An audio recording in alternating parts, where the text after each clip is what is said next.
В эфире телеканала «Итоги дня», в студии Надежда Саханская. Здравствуйте. В начале выпуска об основных темах. Айсен Николаев ознакомился с ходом работ по восстановлению спорткомплекса в Докучаевске. Глава Якутии отметил, что необходимо подготовить письмо о выделении опережающего финансирования в адрес правительства страны. В Якутии расширят географию федерального проекта «Чистая Арктика». За время реализации проекта собрано около 850 тонн металлолома. Оптимизация Ленского аэропорта все-таки будет. 53 человека останутся без работы. К решению вопроса присоединилась районная администрация. Кражи и мошенничество. Дистанционные аферисты продолжают опустошать кошельки доверчивых нерюнгринцев. Ведущие специалисты, врачи России и Якутии обсуждают лечение цереброваскулярных заболеваний. Стартовала научно-практическая конференция нейронауки для практической медицины.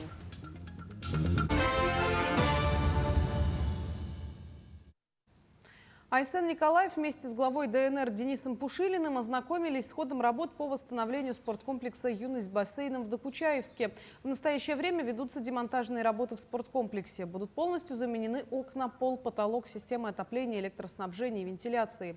Также предусмотрено благоустройство территории спорткомплекса. Директор спорткомплекса рассказала, что хотя город небольшой, но много воспитанников детско-юношеской школы «Доломит» показывают высокие достижения. Айсен Николаев отметил, что необходимо подготовить в адрес правительства страны и Фонда развития территорий письмо для выделения опережающего финансирования для ремонта спорткомплекса, чтобы к 1 сентября следующего года объект был полностью отремонтирован и введен.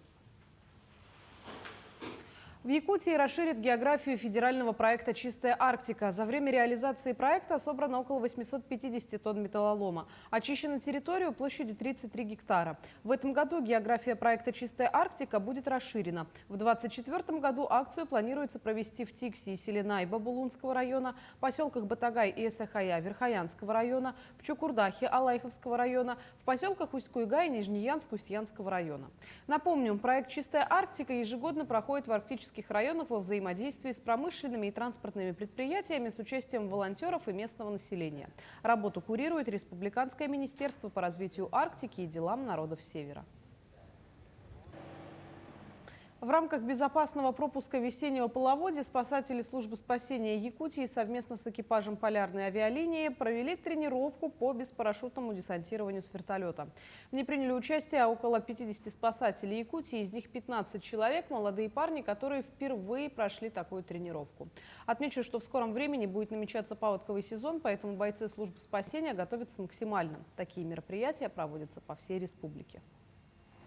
Оттачивание навыков – это очень актуально, поскольку когда вертолет не может садиться для спасения пострадавших, тогда в режиме зависания спасатели путем парашютного десантирования на веревке эвакуируют или спасают людей, поднимают на борт вертолета. Часто это случается, к сожалению, когда идет ледоход, рыбаки и охотники, они остаются в островах, в ледовом плену, и приходится их таким методом спасать. Реализация молодежной политики, вопросы поддержки военнослужащих и членов их семей – эти темы были обсуждены в ходе выездного парламентского часа в Алдане с участием депутатов Госсобрания Ил-Тюмен. К заседаниям в режиме ВКС присоединились представители власти ряда районов Якутии. По итогам встреч был принят ряд решений. Продолжение темы в нашем сюжете. Взаимодействию органов власти и гражданского общества в решении вопросов поддержки участников спецоперации было посвящено прошедшее в рамках выездного парламентского часа в Алдане заседание народных депутатов Якутии. На встрече присутствовали родственники военнослужащих. Также к обсуждениям в режиме ВКС присоединились представители ряда районов республики. Дело в том, что Алданский и Нерюнгринский районы, у них очень много хороших таких примеров поддержки и помощи участникам СВО. И мы хотим это выслушать, потом систематизировать и, наверное, выдать это как пример работы и другим районам, чтобы помогать. На уровне муниципалитета реализуется комплекс мер, направленных на поддержку военнослужащих и их близких. Весомую помощь оказывают трудовые коллективы, общественные организации и неравнодушные жители. Информация о видах и формах содействия прозвучала в докладе главы Алданского района Александра Шестопалова. Опытом также поделились представители власти других районов Якутии. Хочу сказать, что это на самом деле хорошая возможность заслушать именно какая работа, то есть именно от глав района, да, то есть Нерюнгринского и Алданска, какая работа в целом по району проводится, какая работа проводится на уровне республики, то есть это будет информация Госсобрания Алтумен, председателя именно комитета по специальной военной операции, по работе с этими семьями, да, под голову Александра Григорьевича, и именно услышать людей, какие есть проблемы. В ходе выездного парламентского часа прошел круглый стол с участием министра по молодежной политике Якутии Петром Шамаевым. В ходе обсуждений были рассмотрены имеющие место в молодежной сфере проблемы и пути их решения. В первую очередь это кадры, потому что сейчас работать с молодежью практически никто не хочет идти. Это одна из главных таких очень серьезных проблем. Встречи, по мнению участников, прошли плодотворно. По итогам заседаний муниципального часа был принят ряд решений. Татьяна Вахнина, Сергей Шипачев, Александр Лукин, Алдан. С начала года детства целевой капитал «Дети столетия» получили 2853 семьи. Мера поддержки была учреждена в год столетия республики главой Якутии Айсеном Николаевым и продлена на 5 лет до 2027 года. В этом году размер целевого капитала с индексацией составляет более 110 тысяч рублей. Большинство семей направляют средства на улучшение жилищных условий и на приобретение транспортных средств. Кроме того, за первые месяцы года 161 молодая супружеская пара, вступившая в брак впервые до 25 лет, получила единовременную денежную выплату в размере 50 тысяч рублей. Оптимизация Ленского аэропорта все-таки будет. Федеральное казенное предприятие «Аэропорты Севера» подписало приказ о сокращении более 40% сотрудников филиала «Аэропорт Ленск». 53 человека останутся без работы. К решению вопроса присоединилась районная администрация. Написан ряд обращений к руководству аэропортов Севера, но пока все они остаются без ответа. Весь Ленский район взбудоражила новость о сокращении огромной численности работников аэропорта. Как будет осуществляться работа предприятия, если более 50 квалифицированных сотрудников уйдут в один миг? Возможные последствия, которые могут произойти, это, естественно, ухудшение качества обслуживания пассажиров. Я думаю, что проблемы будут и для авиакомпаний, которые у нас работают. Во-первых, это связано с тем, что нам сократили волевым решением регламент работы аэропорта с 65 часов до 45 в неделю. И естественно, что авиакомпании, которые работали на протяжении вот этих 65 часов, они и раньше не укладывались в них, то есть им приходилось продлевать регламент. Продление регламента – это дополнительные расходы, и не все авиакомпании, по словам Павла Черкашина, готовы их будут нести. Сегодня руководство Ленского аэропорта совместно с районной администрацией написали письма с просьбой о приостановлении сокращения в Министерство труда, Трудовую инспекцию и руководство аэропорта Севера. Все они находятся на рассмотрении. Принимается ряд мер. Первое, то есть это меры по субсидированию. Мы со своей стороны гарантируем, что все работы, которые будут направлены на улучшение, то есть и на сохранение текущей базы и трудового коллектива аэропорта города Ленска, с нашей стороны будут все приняты. Параллельно, согласно приказу, руководство аэропорта определяет сотрудников, которые будут сокращены. Процедура сложная и болезненная, признается директор аэропорта. Все работники – высококлассные специалисты, профессионалы, получившие образование в учебных заведениях гражданской авиации. Они, конечно, без работы не останутся. Они востребованы везде.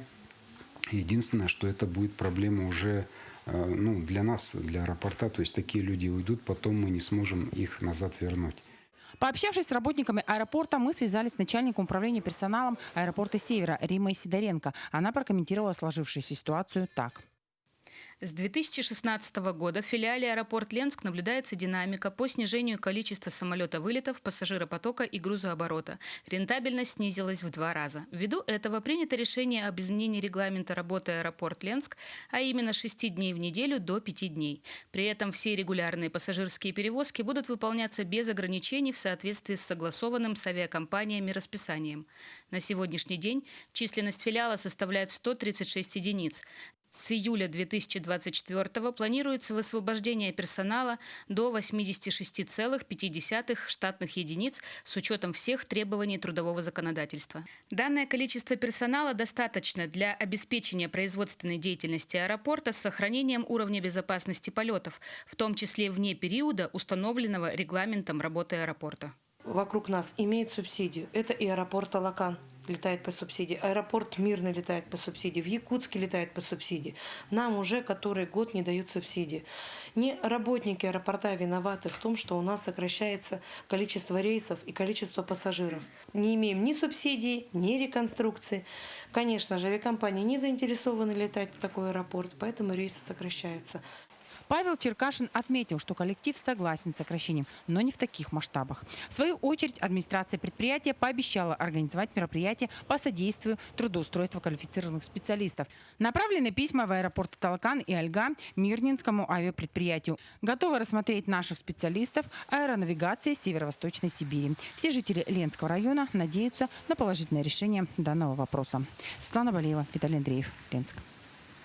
Дистанционные мошенники продолжают опустошать кошельки доверчивых нерюнгринцев. На сегодняшний день отделом МВД России по Нерюнгринскому району возбуждено более 45 уголовных дел по статье «Мошенничество». Общий ущерб от действий мошенников составляет более 16,5 миллионов рублей. Основными схемами обмана, на которые попадаются нерюнгринцы, по-прежнему являются звонки от имени сотрудников банка или силовых структур, операторов сотовой связи, взломы страниц в социальных сетях и мессенджерах с последующей просьбой одолжить денежные средства, а также предложение быстрого заработка на различных инвестициях. Мы продолжаем говорить о том, что не стоит сообщать свои персональные данные, коды из сообщений, номера банковских карт, то есть людям, которые вам звонят и представляются, как уже было сказано выше, сотрудниками различных служб. Далее нельзя, переводить, получается, денежные средства, естественно, по указанным счетам. Кроме того, необходимо проверить информацию, если вам говорят о том, что самостоятельно нужно проверить информацию, что мы там ФСБ, прокуратура, в интернете есть в свободном доступе прекрасно все номера, позвонить в ту или иную организацию. Жители Нижнего Куранаха Алданского района выполнили план по участию жителей во всероссийском онлайн-голосовании за проекты благоустройства. На данный момент проголосовали 1315 жителей поселка, а большинство, 1292 человека, выбрали проект благоустройства парка культуры и отдыха. Концепцией предполагается рациональная организация отдыха и досуга посетителей, создание культурно-развлекательной, спортивной, детской площадок и зоны фудкорта. Планируется ремонт тротуара, установка скамеек и урн. Голосование за проекты благоустройства проводится с 15 марта по 30 апреля на сайте 14городсреда.ру. На сегодня в голосовании приняли участие более 40 тысяч якутян. Вторая межрегиональная научно-практическая конференция нейронауки для практической медицины начала свою работу в Якутске. Ведущие специалисты, врачи России и Якутии представят на мероприятии доклады по изучению мозга человека и болезней с ним связанных. Подробнее о ходе мероприятия расскажет Тимур Колмогоров. Мозг человека является самой важной частью нашего организма. Он связан с работой всех других органов человека. Как только мозг поражает болезнь, начинает отказывать и вся остальная часть организма. Главная цель конференции – объединение научного и медицинского потенциала для развития практического лечения заболеваний мозга. Мы через дисфункцию мозга, через его патологию понимаем на самом деле его функцию. Да? То есть это еще один способ понять, как работает мозг человека. Да? Это понять, а что с ним происходит, когда что-то сломалось. Вот. И это тоже, наверное, такой вот диалогический очень важный аспект. В течение 3 дней врачи планируют обсудить актуальные вопросы нейрогенетики, медицинских технологий, системы реабилитации и снижения смертности от цереброваскулярных и сердечно-сосудистых заболеваний. Это все очень серьезные поражения, которые фактически выбивают человека из его привычной жизни, и не только этого человека, но и его семью. Поэтому в системе оказания помощи неврологическим пациентам очень большим, емким блоком выступает медицинская реабилитация. И с точки зрения науки, разработки новых методов, создания новых нейропротезов, комплексирования фармакологической помощи и немедикаментозных методов. Уровень технологий и методов лечения патологий нервной системы постоянно улучшается. Так, свое дальнейшее развитие в неврологии получают телемедицинские технологии и внедрение в процесс искусственного интеллекта. С учетом огромных расстояний, которые характерны для Дальневосточного федерального округа, достаточно низкой плотности населения, своевременное оказание медицинской помощи возможно только при максимальном внедрении телемедицинских технологий. Когда в каких-то небольших больницах, так скажем, при возникновении каких-то ситуаций, поступлении пациента с той или иной неврологической патологией, он может быть очень быстро проконсультирован коллегами из крупных центров. С учетом прогнозов ВОЗ о том, что к середине 21 века заболевания мозга выйдут на 2-е место в мире по причине смертности, данные мероприятия становятся все более актуальными. Тимур Калмогоров, Георгий Григорьев, Якутск. В Национальном художественном музее республики открылась новая выставка «Иван Попов. Избранная», приуроченная к 150-летию со дня рождения художника. Иван Попов был художником 2 эпох. Его творчество – это диалог с различными культурными пространствами и традициями. Для изобразительного искусства республики имя Попова является знаковой фигурой. Его часто называют якутским Леонардо. Как личность многогранная, он многое сделал в области этнографии, археологии, изучения материальной культуры народа Саха. Выставка работает для всех посетителей с 5 апреля по 24 мая в выставочном зале НХМ. В Якутске состоялось 24-е республиканское совещание молодых писателей. Это знаковое событие возобновили 20 лет назад, в 2004-м, благодаря Союзу под председательством поэта Натальи Харлампиевой, а также при поддержке Министерства по молодежной политике республики.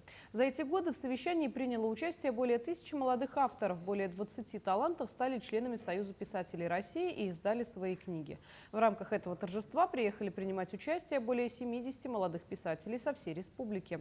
Они получили профессиональные советы и пообщались с творческими людьми.